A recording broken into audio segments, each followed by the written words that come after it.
एक ग्वाला रोज गायों को चराने गांव से बाहर जंगल में जाता था। जंगल में एक संत का आश्रम था। वहां संत रोज तप, ध्यान, मंत्र जाप करते थे। ग्वाला रोज संत को देखता तो उसे समझ नहीं आता था कि संत ये सब क्यों करते हैं। ग्वाले की उम्र कम थी।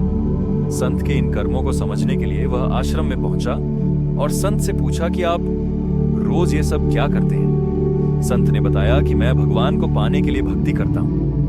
रोज पूजा पाठ, तप, ध्यान और मंत्र जाप करने से भगवान के दर्शन हो सकते हैं। संत की बात सुनकर ग्वाले ने सोचा कि मुझे भी भगवान के दर्शन करना चाहिए। ये सोचकर ग्वाला आश्रम से निकलकर एक सुनसान जगह पर पेड़ के नीचे एक पैर पर खड़े होकर तप करने लगा। कुछ देर बाद उसने सांस लेना भी बंद कर दिया। ग्वाले ने सोचा कि जब तक भगवान दर्शन नहीं देंगे मैं ऐसे ही रहूंगा।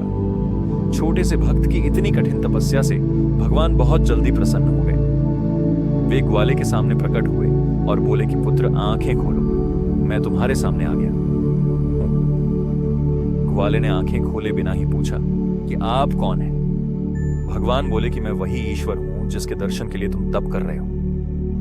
यह सुनकर ग्वाले ने आंखें खोल ली, लेकिन उसने ईश्वर को कभी देखा नहीं था। वह सोचने लगा कि क्या ये ही वो भगवान है। सच जानने के लिए उसने भगवान को एक पेड़ के साथ रस्सी से बांध दिया। भगवान भी भक्त के हाथों बंध गए। ग्वाला तुरंत दौड़कर उस संत के आश्रम में पहुंच गया और पूरी बात बता दी। संत ये सब सुनकर हैरान थे। वे भी तुरंत ही ग्वाले के साथ उस जगह पर पहुंच गए। संत उस पेड़ के पास पहुंचे पर उन्हें वहां कोई दिखाई नहीं दिया। भगवान सिर्फ ग्वाले को दिखाई दे रहे थे। संत ने बताया कि मुझे तो यहाँ कोई दिखाई नहीं दे रहा है। तो ग्वाले ने भगवान से इसकी वजह पूछी। भगवान ने कहा कि मैं उन्हीं इंसानों को दर्शन देता हूं जो निस्वार्थ भाव से मेरी भक्ति करते हैं। जिन लोगों के मन में कपट, स्वार्थ, लालच होता है उन्हें मैं दिखाई नहीं देता। सीख, जो लोग भगवान की भक्ति निजी स्वार्थ की वजह से करते हैं उन्हें भगवान की कृपा नहीं मिल पाती है। निस्वार्थ भाव से की गई भक्ति ही सफल होती है।